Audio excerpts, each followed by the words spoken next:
beloved, Boss Mike, Cervera.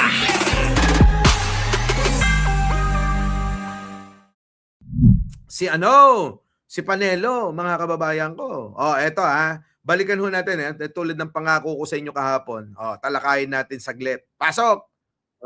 Nanonood si Senador De La Rosa. Eto mga kababayan tignan nyo ho, itong si Panelo mismo, hindi ho sumasang-ayon at sumasalungat sa mga diskarte netong mga nagpapasikat na katulad nila Respicio, ayan, sila Torion, yung mga dyan, mga kababayan, ayan, sila Bondok, Jimmy Bondok na hindi manalo-nalo sa pagkasenador, binanatan netong si Panelo Pasok, Panelo. Kung nanonood si Senador De La Rosa ngayon at yung abogado niya, ang sasabihin ko sa kanilang dalawa, I told you so. I told you Sinabi ko na sa inyo na hindi din na yan, mga pinail nyo yan. Kasi mali ang pinail nyo. Hindi dapat certiorari, writ of amparo, at PRO, injunction. Dapat kako, i-file nyo ay habeas corpus. Pero kinukontra yan ni Respicio. Kinukontra. Sila mga kababayan hindi na nagkakasundo-sundo sa mga kaso nila Sabi ko doon sa abogado, nagkamali ka na nung pinag-file ka ng certiorari para kay Presidente Duterte, kaya nadala yan sa iyo. Kita nyo? Sabi daw doon sa abogado, sino kayang abogado yung sinasabihan nito? Hindi kaya si Torion? Si Torion siguro, mga kababayan. Nagkamali na raw Kaya nga raw napunta sa dahig si Digong. Dahil dyan sa pagkakamali na yan. Naku, Torion, tinitira ka ni Panelo, Matindi yung balat sa'yo. Parang kulang na lang, tawagin kang bubo, parang ganun, Parang gustong tawagin ni Panelo ng ganon. Kasi nga, biruin ninyo mga kababayan nangyari na daw kay Digong. Tapos nangyari na uli kay Bato. Paulit-ulit na lang, parang ganon, Habeas corpus dapat ang inihain mo. Nagkamali ka na, ngayon nagkakamali ka na naman. Habeas corpus daw dapat. Nagkamali ka na noon, nagkakamali ka pa ngayon. Wala kang pinagkadalaan. Hindi kayo nakikinig Kasi ang problema, bira lang kayo ng bira nang hindi nyo pinag-aaralang mabuti. Kita nyo? Parang sinasabi na bira lang kayo ng bira, pasikat lang kayo ng pasikat, nang hindi nyo pinag-aaralang mabuti. Parang sinasabing nag-uunahan lang kayo sa pagpapa-interview Pero wala namang resulta yung mga ginagawa ninyo. Napapahamak yung kliyente nyo. Si Digong, napahamak ayon. Kayong mga DDS, makinig kayo. Kung meron man palang sisihin, hindi ho ang gobyerno, kung hindi si Torion o yung mga abogadong iba dyan. Ayan sabi ni Panelo, di ba? Sila pala may kasalanan Tapos sisi kayo ng sisi sa gobyerno, mga hinayupa kayo. Wala kayong ibang ginawa, kundi sisihin ng gobyerno, kasalanan ni ganito, kasalanan ni ganyan. Hindi pala mahusay yung pagkakadali ng mga abogado. Yun ang dahilan. Kaya nasisemplang. Kung nag-file ba kayo ng habeas corpus, di tapos na yan that very day, nanisolve na ng Korte Suprema yon. Hindi mo kailangan ng TRO na doon sa habeas corpus. Kasi ipapatawag na si Bato, patatawag ng NBI. Tatanungin, bakit mo ina-arresto yan? Ba't ginugulo mo? Bakit mo nire-restrict ang movement yan? Kasi po, may warrant of arrest. Warrant of arrest galing saan? Saan? Galing sa ICC. Bakit? Wait lang. Panelo. Ikaw pala magaling. Hindi, in fairness naman kila Torion na nag-e-effort, di ba? In fairness naman kila Jimmy Bondo, kahit bobo, nag-e-effort, di ba? Ikaw pala magaling. Panelo, bakit hindi ikaw yung gumawa dapat? Di ba, mga kababayan? Kung ako naman si Torion, halimbawa, at kung ako naman si Bondo, di ba?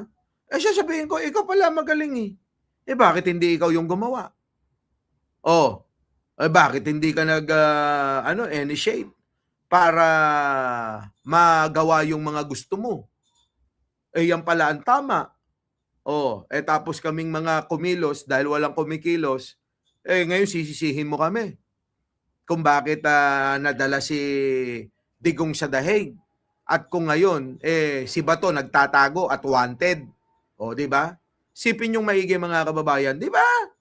Oo, kung matino lang tong ewan ko mga kababayan, si Panelo Oo, hayaan mo na si Torion.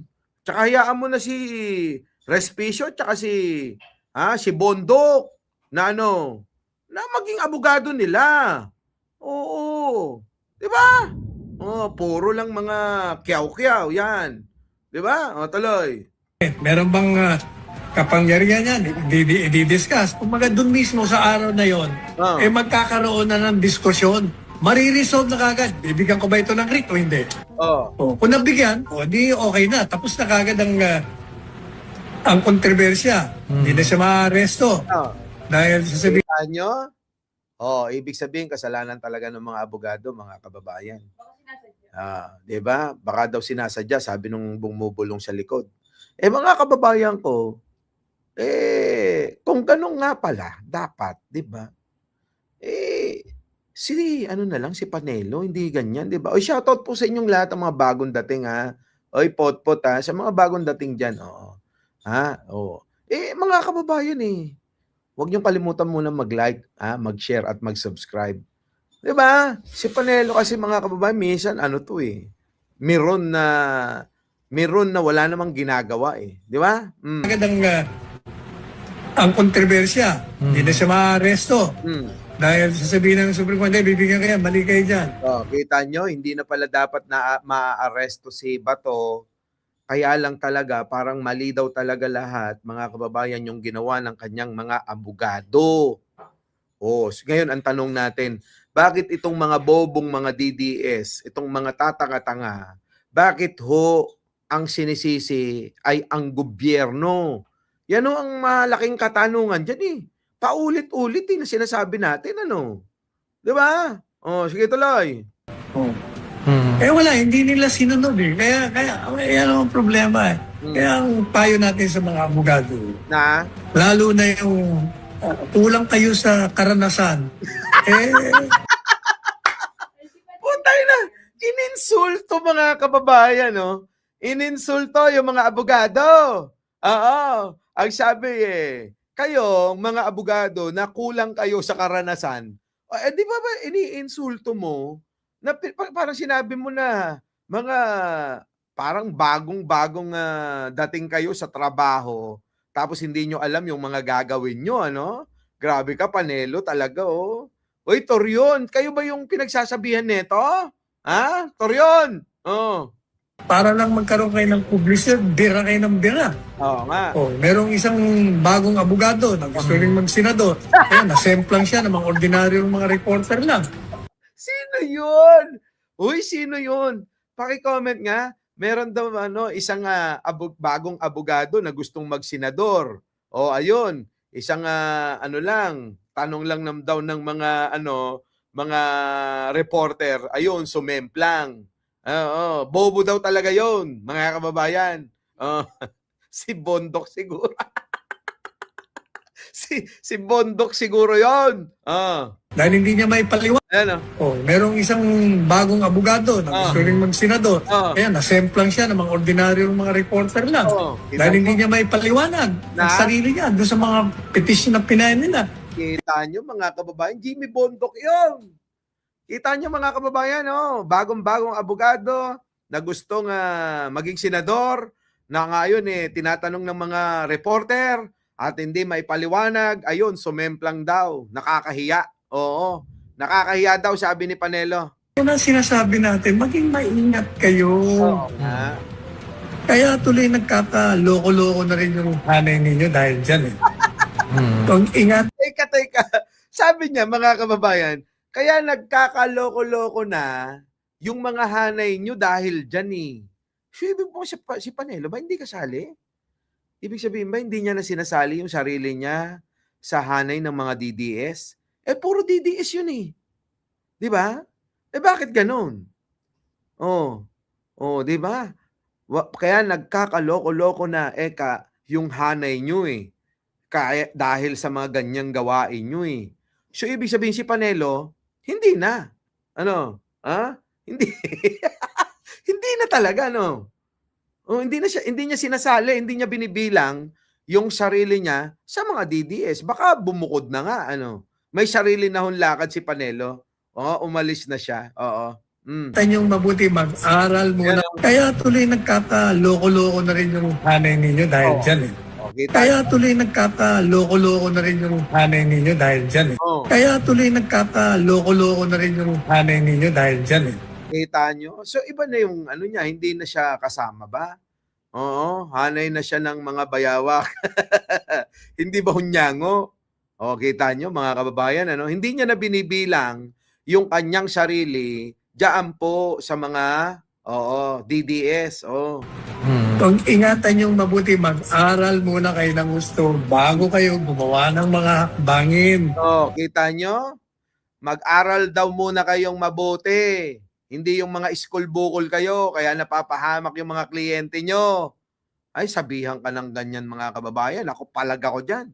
Kayo, mga kababayan, hindi kayo papalag ng gaganyang-ganyanin kayo? Nako, mga kababayan, hindi pwede. Palag. Di ba? Yung publisidad, makukuha niyo yan sa tamang mga galaw. Magkakaroon nga ng publisidad. Kaya lang, ayan, ang trending, masama ang ginawa ninyo. Yan ang sinasabi ko kanina, mga kababayan. Parang si Respicio. Gusto nila ng kasikatan. Di ba? Mali-mali yung ginagawa. Kaya pangit yung resulta ng pagkakakilala sa iyo, ng pagkakasikat mo. Ganon. Yung sinasabi ni Panelo, kung gusto mo ng pagpapasikat, ayusin mo para hindi ka makilala na isang bobo at tanga. Parang ganun. Yung sinasabi ni Panelo, ano? Kaya ulitin natin sa mga DDS, sinasabi na ho ni Panelo ito, na tila dapat ang sisihin ninyo yung mga abogado nila. Hindi ho ang gobyerno at hindi si Pangulong Bongbong Marcos. Maliwanag yun. Di ba?